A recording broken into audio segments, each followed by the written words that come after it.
Ravi de vous retrouver, chers téléspectateurs, et bienvenue dans cette nouvelle édition dans votre émission hebdomadaire Bibliothèque à votre fenêtre sur le monde culturel, votre fenêtre sur les dernières productions culturelles ou même intellectuelles qui sont apparues sur la scène égyptienne durant les derniers jours. Aujourd'hui, chers téléspectateurs, nous avons un rendez-vous très intéressant avec cette œuvre intitulée Les Menottes. C'est un roman de genre de science-fiction, mais qui regroupe en fait des informations historiques très intéressantes, très importantes. Par exemple, les menottes, ce sont les fautes du passé. Ce sont les fautes ou ce sont les bracelets métalliques à travers lesquels est attaché Samah, l'héros de ces aventures mystérieuses de ce roman intitulé encore une fois Les Menottes. À travers même la magie de Phodo, on trouve que les victimes de Samah cherchent à prendre leur revanche, mais poussées par l'amour, poussées plutôt par la passion de sauver son amoureuse, son épouse, Samah essaye de prendre des missions presque impossibles. Ce sont des missions qui visent à corriger des événements fatals dans l'histoire du monde entier. Mais en même temps, on trouve que ces missions révèlent plusieurs informations historiques ou même révèlent les imaginations de l'auteur de cette œuvre, c'est M. Mohamed Abdelrazak.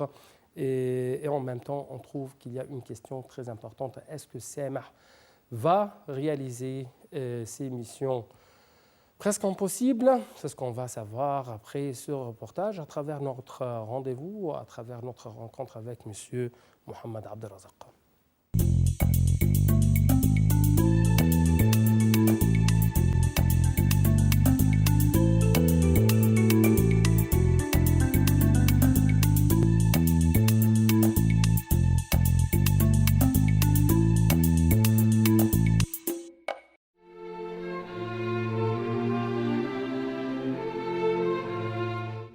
Le cinéma de science-fiction est un genre cinématographique parmi les plus populaires.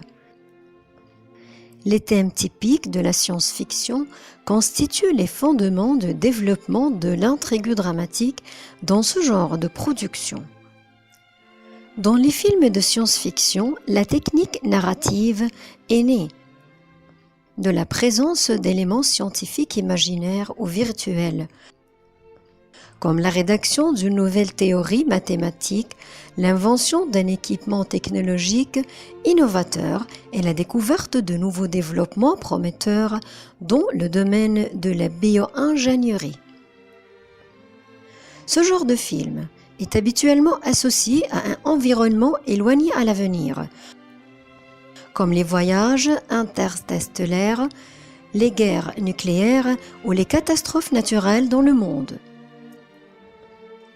Si nous avons connu le cinéma de science-fiction en tant que genre indépendant à la fin des années 1950, l'élément de fiction a été identifié avec les débuts du 7e art. Avec le temps, le cinéma de science-fiction a exploré un certain nombre de thèmes. La tendance à transmettre des messages philosophiques et politiques avec précision est l'une des qualités qui font l'éclat de ce genre cinématographique. Les œuvres de science-fiction sont utilisées pour exprimer des thèmes sociétaux comme l'appel à la paix, la guerre froide, la peur des étrangers, l'influence de la pollution dans des périodes historiques qui ont connu des crises morales tout en fournissant un divertissement au public. Les films de science-fiction s'intéressent aux effets spéciaux. En même temps, ils accordent une attention particulière aux passionnés des scènes de guerre spatiale, d'armes et de mondes irréalistes. Tout ceci est le fruit de l'évolution rapide et permanente de la technologie et de l'art informatique. Il y a un certain nombre de films de science-fiction enracinés dans la mémoire et un grand nombre d'œuvres qui peuvent être comptées comme de mauvais exemples de production cinématographique. Le cinéma de science-fiction a commencé à prendre ses formes artistiques grâce aux efforts collectifs de nombreux cinéastes talentueux. Ce fait a pris plusieurs décennies.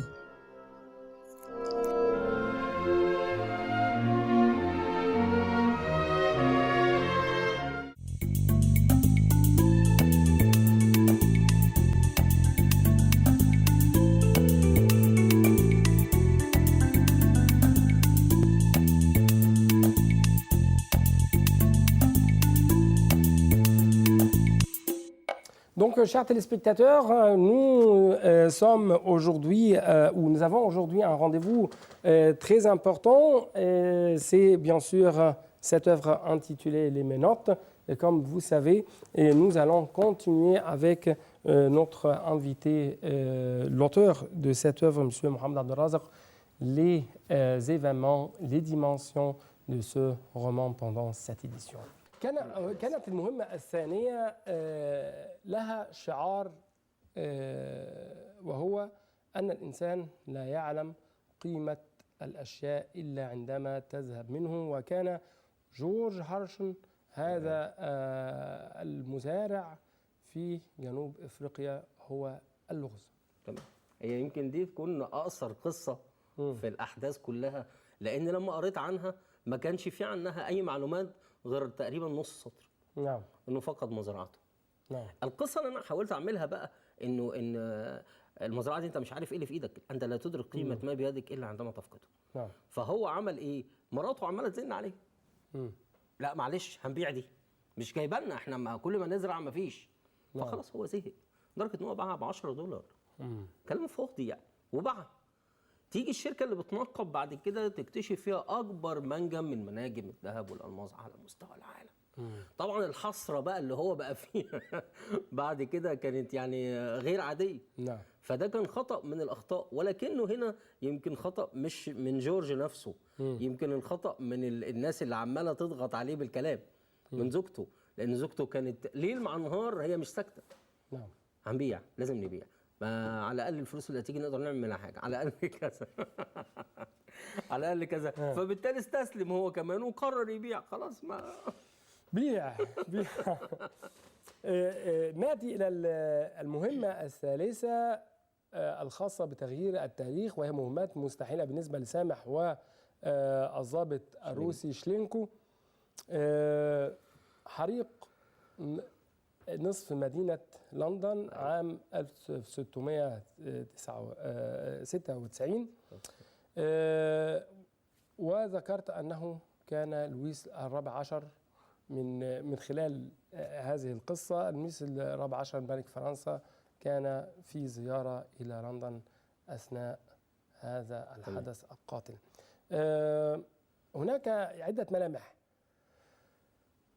لويس الرابع عشر هو كان يطلق عليه الملك الشمس، الملك الذي غير يعني المشروع الحضاري أو الحضارة الخاصة بفرنسا بل بأوروبا، ولا هو الذي أدخل أو قد يكون الذي أدخل الرسميات الخاصة بما يعرف بفن الاتيكيت.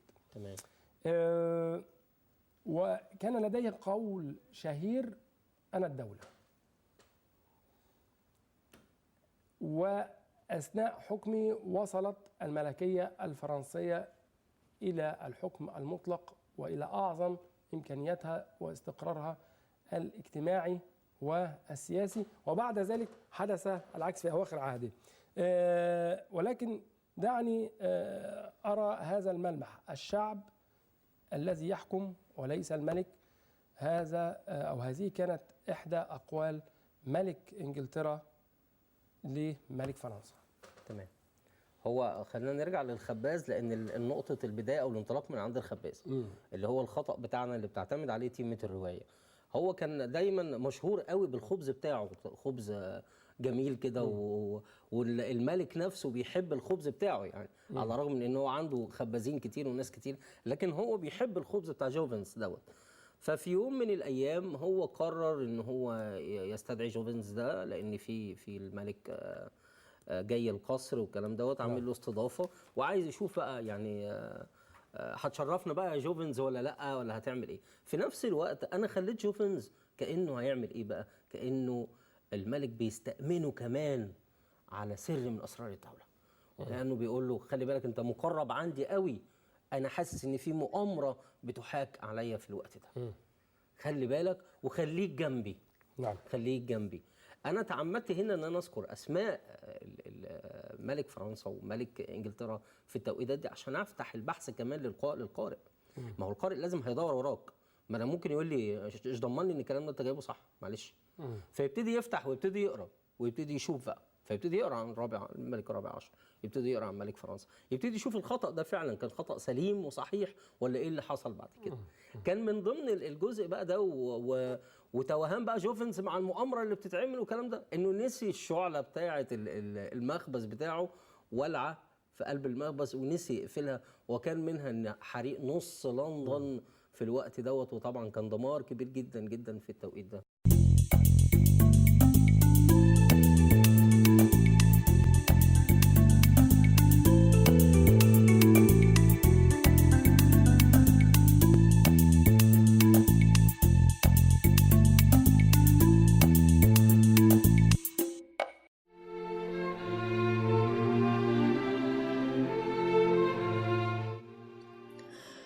Le cinéma de science-fiction a été très influencé depuis sa création par la littérature. En plus de quelques chefs-d'œuvre cinématographiques dont les origines remontent aux livres de science-fiction. Peu de temps après, le roman et les films sont devenus des entités indépendantes. L'influence des livres dépend des sujets, des idées fondamentales. Quant au cinéma, il s'est transformé en œuvre indépendante.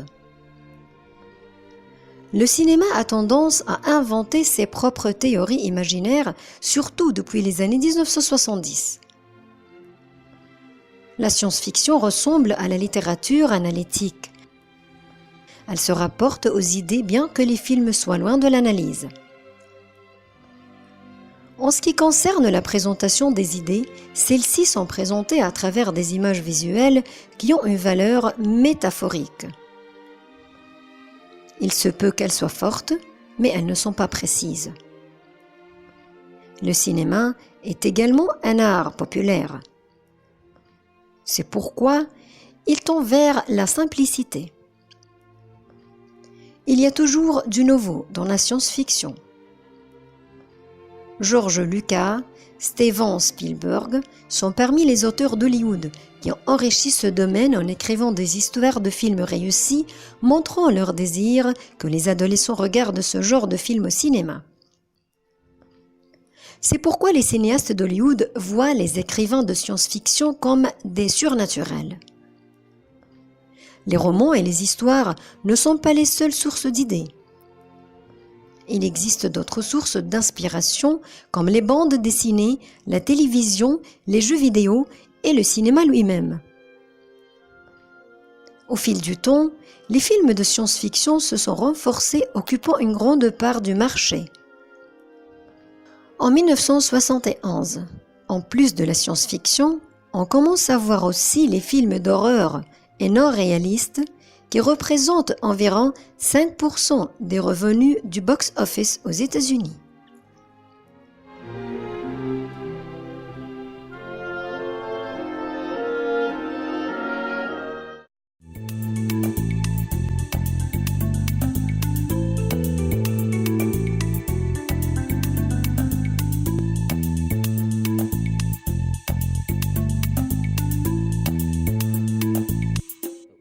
دعني أقول لك ما يعني استلهمته من هذا الحدث، ألا وهو يعني أعظم النيران تحدث من مستصغر الشرر. برافو عليك. وأن أعظم الانقلابات أو أعظم الملوك الذين يعني يتنازلوا عن عروشهم أو يخلعوا عن عروشهم تأتي من أصغر الأفراد المتواجدين بالزبط. في الشعوب والمجتمع.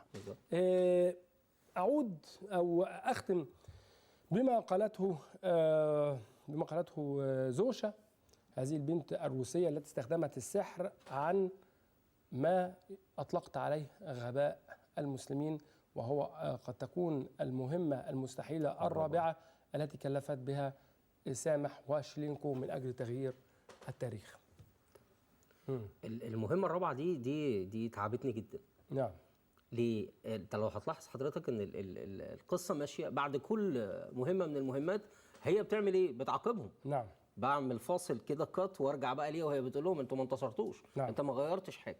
بل على العكس تستهزئ بهم وتجرئهم مرارة الهزيمة. بالظبط، بدليل ان هي يعني وكانها خلاص بتخنق سامح وبتموته خلاص، وبعد كده قومته تاني، لا نعم. تعالى عشان تكمل. جينا المهمه الرابعه، طب انا قعدت اسال نفسي لدرجه ان انا قعدت اسبوع في المهمه الرابعه دي بس على جنب كده. اسبوع مش بكتب، اسبوع بفكر هكتبها ازاي؟ هكتبها ازاي؟ ما هي اصل في نقطه انت ماشي على طول في حدث وهم ما بيعرفوش يغيروه. طب هنا انا عملت حاجه بقى مختلفه. اولا المعركه دي كانت هتكون معركه فاصله وحاسمه للمسلمين. اللي هي بتاعت القائد العربي عبد الرحمن الغافقي ضد شارل مارتل، فين؟ اللي كان بيطلق عليه المطرقه لقوته وشدته. مارتلوس. تمام. والكلام ده كان اسمها معركه بلاط الشهداء. ليه اتسمت كده؟ لان كميه البشر اللي اتقتلت فيها كانت غير عاديه. كانت فين معلش؟ كانت كبيره جدا. كانت فين؟ تمام. كانت جوه على حدود اوروبا، على حدود فرنسا. لو كان المسلمين يعني على حدود اسبانيا مع فرنسا. بالظبط. انا ذاكر الاحداثيه دي. انا عايزك تقول كانوا انتصروا كانوا هيجتاحوا اوروبا كلها. فعشان كده شارل مارتل لما انتصر في المعركه دي هو خلاص ده وقف بقى، رفعوه على الاعناق. انا خليت بقى هنا زوشا تعمل حاجه مختلفه، ودي اللي ربنا الهمني بيها، ان خليت مهمه سامح انه يموت شيلينكو، ومهمه شيلينكو انه يموت سامح. مين هنا هينتصر على الثاني؟ هل شيلينكو هيموت سامح وهي وعدته لو موته انا همنع عنكم العذاب، ومن الاخر كده زي ما بيقولوا هديك والدك وتروح. وانت يا سامح لو قتلت شيلينكو انا هعمل نفس الكلام وهديك منال. وخلت بقى مين؟ او انا خلت مين؟ خلت سامح هو عبد الرحمن الغافقي، وخلت شارل مارتل هو مين؟ هو شيلينكو. وكأن المعركة التصادمية أصبحت هنا معركة بقى حياة أو موت، مع إضافة إن هي في معتقد ديني هنا. نتيجة إن في البابليين أو الجزء بقى البربر. تمام. البربر نفس القصة بتاعت غزوة أحد. النبي عليه الصلاة والسلام شافوا الغنائم، سابوا الجزء الخلفي كله ونزلوا، على الرغم إن كان في انتصارات للمسلمين، ونزلوا عايزين يلموا الغنائم. كان شارل مارتل ذكي جدا في النقطة دي، إن هو لما لقى المسلمين ليهم اليد العليا عليه وهينتصروا عليه، فهو بص لأرض المعركة من ناحية تانية خالص. لقى الجزء الخلفي ده وعرف طبيعة الجيش اللي جاي مع المسلمين اللي هو البربر. بالظبط. عارف تاريخ، ده القائد هنا عارف تاريخ، ده بيتكلم بتاريخ. ما هوش أي جنود دول موجودين، لا ده الجنود دول بالذات إيه طباعهم؟ بيحبوا المال وكأنهم مرتزقة. ارمي لهم مال. راح الغنايم فتحها. حتى وقتها القادة اللي معاه اعترضوا عليه، دي غنائم بتاعتنا نديها لهم. قال لهم هو ده مفتاح النصر. نعم. ومن هنا جاء ما وصفته زوشا بالغباء. بغباء الجيوش المسلمين في هذه المعركة، وهو بالفعل يعني قد يكون طمع في الدنيا. هذا الطمع هو ما يعني الطمع وعدم الاستماع جيدا إلى أولياء الأمور في أمور الحرب وأمور السلم، والالتزام بالمواقع هو ما أدى إلى هذه الهزيمة. تمام. وكانت فاجعة كبيرة جدا جدا جدا، لدرجة إن عبد الرحمن الغافقي وهو بيقاتل كان في آخر شهر شعبان. تمام. أصبح أول رمضان عليهم وهو صايم، وما زال مستمر في القتال. عبد الرحمن الغافقي مات وهو صايم. نعم. عدد المسلمين اللي اتقتلوا كان مهول، لدرجة إن كان بيوصف شارل مارتل بسعادة، يعني بيوصف السعادة اللي هو فيها وهو بيقول وكأن قدمي تغوص في أجساد المسلمين، وكأنني أسبح في بحر من الدماء. نعم. دماء المسلمين. نعم. أود أن يعني أختم بهذا الملمح، أن المسلمين في ذلك الوقت كانوا يعني هم الحضارة وهم المنارة، وكانوا يرغبون في يعني إنارة أوروبا التي كانت في يعني غياهب وأعماق الظلام العقلي والفكري والحضاري والنفسي. ولكن شاءت الأقدار أن ينتصر شارل مارتل على عبد الرحمن الغافقي في هذه المعركة المسماة ببلاط الشهداء على الحدود ما بين فرنسا واسبانيا، او يعني كما يقال بلاد الغال في القديم. في بلاد الغال. الاستاذ محمد عبد الرازق، سعدت جدا بهذا اللقاء، وسعدت جدا بهذه الروايه المسماه الاغلال، وارجو الا تكون هذه الاغلال في رقبه احد، وان نحاول أن نصلح من شأننا ونصلح حتى أخطاء الماضي عن طريق العمل على الوصول إلى أعمال خيرة قد تمحو أخطاء الماضي. أشكرك جزيلا. أنا سعيد جدا بيك والله. شكرا فيك جدا. أشكركم السادة المشاهدين، ونتابع الفقرات القادمة في هذه الحلقة.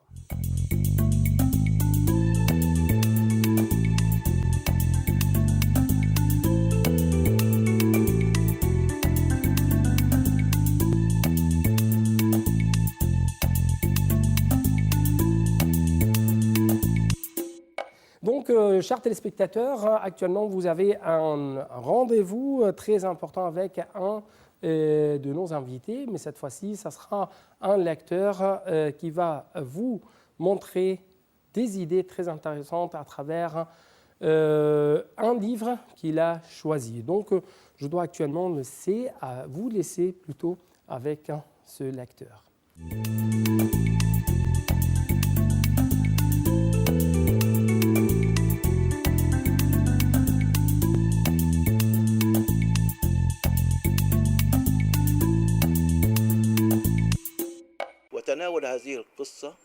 Le titre signifie donc le choix de l'homme et l'esprit éveillé.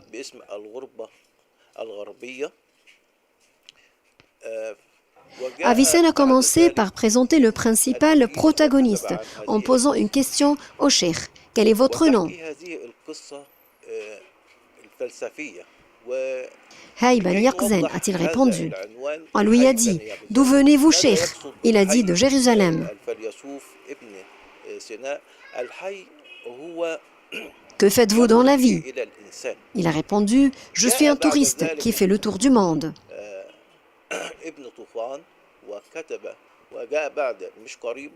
Voilà les 3 volets sur lesquels est basé le roman. Ensuite vient Ibn Tufayl, 2 siècles après Avicenne. Il aborde le même roman et a écrit sa philosophie.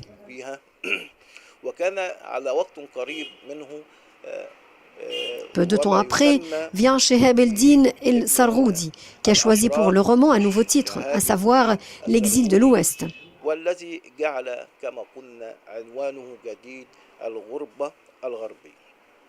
La philosophie d'Avicenne a abordé l'esprit humain et la vie dans l'univers d'Allah le Tout-Puissant.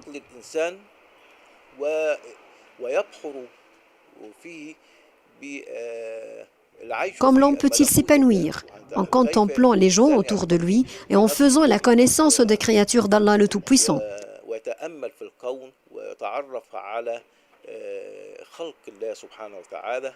Voilà la philosophie islamique.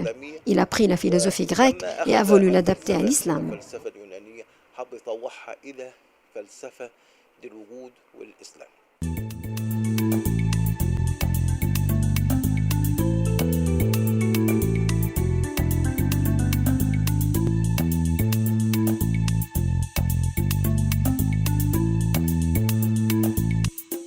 Donc, chers téléspectateurs, avant de vous quitter, je dois vous inviter à jeter un coup d'œil sur le box-office, sur les dernières évolutions en ce qui concerne le marché des livres, en ce qui concerne plutôt les livres les plus vendus, les plus achetés sur le marché international ou même sur le marché national.